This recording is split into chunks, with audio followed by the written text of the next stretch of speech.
നമസ്കാരം. മലയാളി വാർത്തയിലേക്ക് സ്വാഗതം. ശശി തരൂരിന്റെ കൊമ്പൊടിക്കാൻ കോൺഗ്രസിലെ ഒരു കൂട്ടം നേതാക്കൾ അതിശക്തമായി ഇരച്ച് രംഗത്തിറങ്ങിയിരിക്കുകയാണ്. തദ്ദേശ തെരഞ്ഞെടുപ്പിലും ശശി തരൂർ പാർട്ടിക്ക് വലിയ വെല്ലുവിളിയും സമ്മർദ്ദവും ചെലുത്തിയിരിക്കുകയാണ്. അതായത്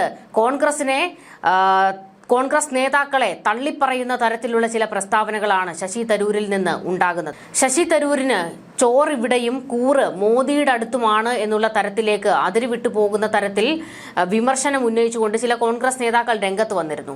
എന്നാൽ അതിനെയെല്ലാം ഖണ്ഡിച്ചുകൊണ്ട് ശശി തരൂർ പറഞ്ഞ ഒരു പോയിന്റ്, അങ്ങനെ ഇവിടെ വരെ എത്തിയത് വെറുതെയല്ല എന്ന് തന്നെയാണ്.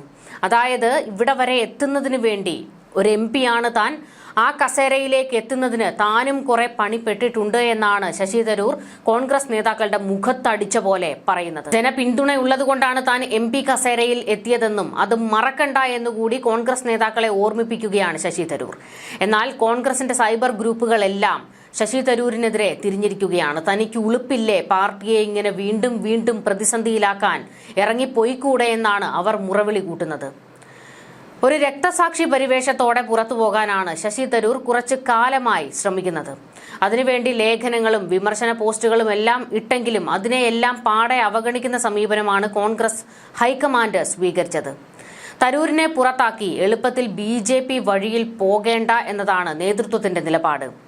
ഇതിനിടെ ദേശീയ തലത്തിലടക്കം മാധ്യമങ്ങൾ ഉൾപ്പെടെ തരൂർ പാർട്ടി വിടുന്നതിനെക്കുറിച്ച് ചോദ്യങ്ങൾ ഉയർത്തി തുടങ്ങിയിട്ടുണ്ട്.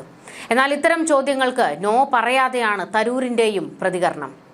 ഇതെന്തിനാണ് തന്നോട് ചോദിക്കുന്നത് എന്നറിയില്ല എന്നായിരുന്നു തരൂരിന്റെ ആദ്യ പ്രതികരണം. ഞാൻ കോൺഗ്രസ് പാർട്ടിയുടെ MP ആണ്, എന്നോടിത് ചോദിക്കുന്നത് എന്തിനാണെന്നറിയില്ല. MP ആയി തെരഞ്ഞെടുക്കാൻ വളരെയേറെ കഷ്ടപ്പെട്ടിട്ടുണ്ട്. മറ്റെന്തെങ്കിലും തീരുമാനമെടുക്കണമെങ്കിൽ വലിയ രീതിയിലുള്ള ആലോചനയും ഒപ്പം മറ്റു പല കാര്യങ്ങളും പരിഗണിക്കേണ്ടതുണ്ട്. NDTVക്ക് നൽകിയ അഭിമുഖത്തിലായിരുന്നു തരൂർ ഇങ്ങനെ പ്രതികരിച്ചത്. തിരുവനന്തപുരത്ത് നിന്നുള്ള MP ആ വലിയ നീക്കം നടത്തുമോ എന്ന ചോദ്യത്തോടായിരുന്നു തരൂരിന്റെ പ്രതികരണം. താൻ എങ്ങോട്ട് വേണമെങ്കിലും നീങ്ങാമെന്ന് പറഞ്ഞു വയ്ക്കുകയാണ് തരൂർ ചെയ്തിരിക്കുന്നത്. അടുത്ത കാലത്തായി BJP സർക്കാരിനും പ്രധാനമന്ത്രി നരേന്ദ്രമോദിക്കും അനുകൂലമായ നിലപാടെടുത്ത് കോൺഗ്രസ് പാർട്ടിയെ തരൂർ പല കുറിയാണ് പ്രതിസന്ധിയിലാക്കിയിരിക്കുന്നത്.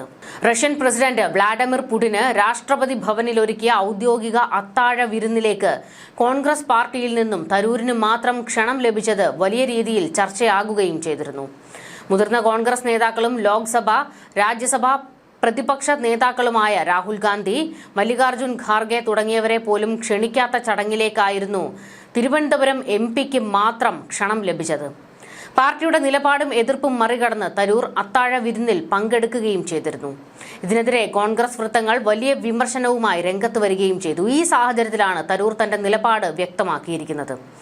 MP എന്ന നിലയിൽ തന്റെ ജനങ്ങൾക്ക് വേണ്ടി ഏറ്റവും മികച്ചത് നൽകാനാണ് തന്റെ ശ്രമങ്ങൾ. ഔദ്യോഗിക അത്താഴ വിരുന്നിനിടയിൽ പോലും താൻ കേന്ദ്രത്തിലെ ഉദ്യോഗസ്ഥരുമായി തന്റെ മണ്ഡലത്തിനെ സംബന്ധിച്ച് ചർച്ച ചെയ്യുകയായിരുന്നു ചെയ്തത്. തന്റെ വോട്ടർമാർക്ക് വേണ്ടിയുള്ള രാഷ്ട്രീയ ഉത്തരവാദിത്തമാണിതെന്നും തരൂർ വിശദീകരിച്ചു. പുടിന് ഒരുക്കിയ അത്താഴ വിരുന്നിൽ ശശി തരൂരിന് ക്ഷണം കിട്ടിയതിനെ കോൺഗ്രസ് വക്താവ് പവൻ ഖേര വിമർശിച്ചു. ഇത്തരത്തിൽ ക്ഷണിക്കുന്നവരെ മാത്രമല്ല, ക്ഷണം സ്വീകരിക്കുന്നവരെയുമാണ് ചോദ്യം ചെയ്യേണ്ടതെന്നായിരുന്നു പവൻ ഖേരയുടെ പ്രതികരണം. എല്ലാവർക്കും സ്വയം ബോധം വേണം, സ്വന്തം ആന്തരികമായ ശബ്ദം കേൾക്കാൻ ശ്രമിക്കണം. മുതിർന്ന നേതാക്കൾക്ക് പകരം ഞങ്ങളെയാണ് ക്ഷണിച്ചിരുന്നതെങ്കിൽ ആ ക്ഷണം ഞങ്ങൾ ആരും സ്വീകരിക്കില്ലായിരുന്നുവെന്നും പവൻ ഖേര പ്രതികരിച്ചു. വികസന വാഗ്ദാനങ്ങൾ നൽകിയും ന്യൂനപക്ഷ അനുകൂല നിലപാട് പറഞ്ഞും വിജയിച്ച ശശി തരൂർ തുടർച്ചയായി മോദി സ്തുതി നടത്തിയിട്ടും തരൂരിനെതിരെ കോൺഗ്രസ് നടപടിയൊന്നും സ്വീകരിച്ചിട്ടില്ല. 2024 ലോക്സഭാ തെരഞ്ഞെടുപ്പിന് ശേഷം മോദി സ്തുതി വർദ്ധിപ്പിക്കുകയാണ് തരൂർ ചെയ്തത്. പല ഘട്ടങ്ങളിലും കോൺഗ്രസിലെ പ്രതിരോധത്തിലാക്കുന്ന നിലപാടുകളും തരൂർ എടുത്തിട്ടുണ്ട്. ഇതിനിടെ ശശി തരൂരിനെതിരെ വലിയ വിമർശനവുമായി രാജ്മോഹൻ ഉണ്ണിത്താൻ രംഗത്ത്. പൊന്നു കായ്ക്കുന്ന മരമാണെങ്കിലും പുരയ്ക്ക് മീതെ ചാഞ്ഞാൽ മുറിക്കണമെന്നും തരൂരിന് ചോറിവിടെയും കൂറവിടെയുമാണെന്നും ഇനി BJPയിലേക്ക് പോയാലും കോൺഗ്രസിനൊന്നും സംഭവിക്കില്ല എന്നും രാജ്മോഹൻ ഉണ്ണിത്താൻ MP പ്രതികരിച്ചു. വ്ളാഡിമിർ പുടിന് കേന്ദ്രമൊരുക്കിയ വിരുന്നിൽ തരൂർ പങ്കെടുത്തതിനെ വിമർശിച്ചുകൊണ്ടായിരുന്നു രാജ്മോഹൻ ഉണ്ണിത്താനും പ്രതികരിച്ചത്. ഒരാളും അദ്ദേഹത്തിന്റെ കൂടെ BJPയിൽ പോകില്ല എന്ന് മനസ്സിലാക്കണം. അച്ചടക്കമുള്ള പ്രവർത്തകർ പണിയെടുക്കുന്നതിന്റെ ഫലമായാണ് വലിയ വിജയം അദ്ദേഹത്തിനുണ്ടായത്. മികച്ച പരിഗണനയാണ് എല്ലാ തവണയും അദ്ദേഹത്തിന് കോൺഗ്രസ് നൽകിയത്. ഹിന്ദു രാഷ്ട്രം പ്രഖ്യാപിച്ച മോദിക്ക് തരൂർ പിന്തുണ നൽകുമ്പോൾ ക്രിസ്ത്യൻ മുസ്ലിം സഹോദരങ്ങൾ എത്രത്തോളം വിഷമിക്കും. വലിയ അപരാധമാണ് അദ്ദേഹം ചെയ്യുന്നത്. ഭാര്യ സുനന്ദ പുഷ്കർ മരിച്ച കേസിൽ എല്ലാവരും വേട്ടയാടിയപ്പോൾ ഒപ്പം നിന്നത് കോൺഗ്രസ് ആണ്. അദ്ദേഹത്തിന്റെ മനസ്സിലുള്ള കാര്യമൊന്നും നടപ്പാക്കുന്ന കാര്യമല്ല. തരൂർ താഴത്ത് കാണുമ്പോൾ ഞങ്ങൾ മാനത്ത് കാണുമെന്നും ഉണ്ണിത്താൻ പറഞ്ഞു. നടപടി സ്വീകരിച്ച് രക്തസാക്ഷി പരിവേഷത്തോടെ പാർട്ടി വിടാനുള്ള ശ്രമമാണ് നടക്കുന്നതെന്നും അതിന് കോൺഗ്രസ് തയ്യാറല്ലെന്നും എന്താണെങ്കിലും കോൺഗ്രസിന് ഗുണമുള്ള പ്രവർത്തനമല്ല തരൂർ നടത്തുന്നത് എന്ന് വ്യക്തമാണെന്നും രാജ്മോഹൻ ഉണ്ണിത്താൻ മുൻപും പറഞ്ഞിരുന്നു. മോദി സ്തുതികളാണ് ഈ അടുത്ത കാലത്തായി തരൂരിന്റെ വായിൽ നിന്ന് എപ്പോഴും വരുന്നത്. രാംനാഥ് ഗോയങ്ക അനുസ്മരണ പ്രഭാഷണത്തിൽ മോദിക്കൊപ്പം പങ്കെടുക്കാനായതിൽ സന്തോഷമുണ്ടെന്നും ഇതൊരു ഭാഗ്യമാണെന്നും തരൂർ പ്രതികരിച്ചിരുന്നു. അതിനും കോൺഗ്രസ് അണികളും സൈബർ ഗ്രൂപ്പും ഒക്കെ വലിയ രീതിയിൽ തരൂരിനെ വിമർശനം ചൊരിഞ്ഞു. മോദിയെ തുടർച്ചയായി പുകഴ്ത്തുന്ന തരൂർ കഴിഞ്ഞയിടയ്ക്ക് ലേഖനത്തിലൂടെ നെഹ്റു കുടുംബത്തെ നിശിതമായി വിമർശിച്ചതും വിവാദമായിരുന്നു.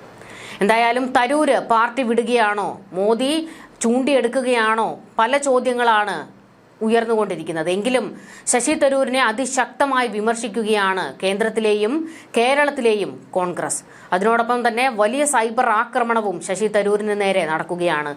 ഇനിയെങ്കിലും കടിച്ചു തൂങ്ങിക്കിടക്കാതെ തനിക്ക് ഇറങ്ങിപ്പോയിക്കൂടെ എന്നാണ് സൈബർ ഇടങ്ങളിലെ കോൺഗ്രസ് അനുഭാവികൾ തരൂരിന്റെ മുഖത്ത് നോക്കി ചോദിക്കുന്നത്. ന്യൂസ് ഡെസ്ക് മലയാളി വാർത്ത.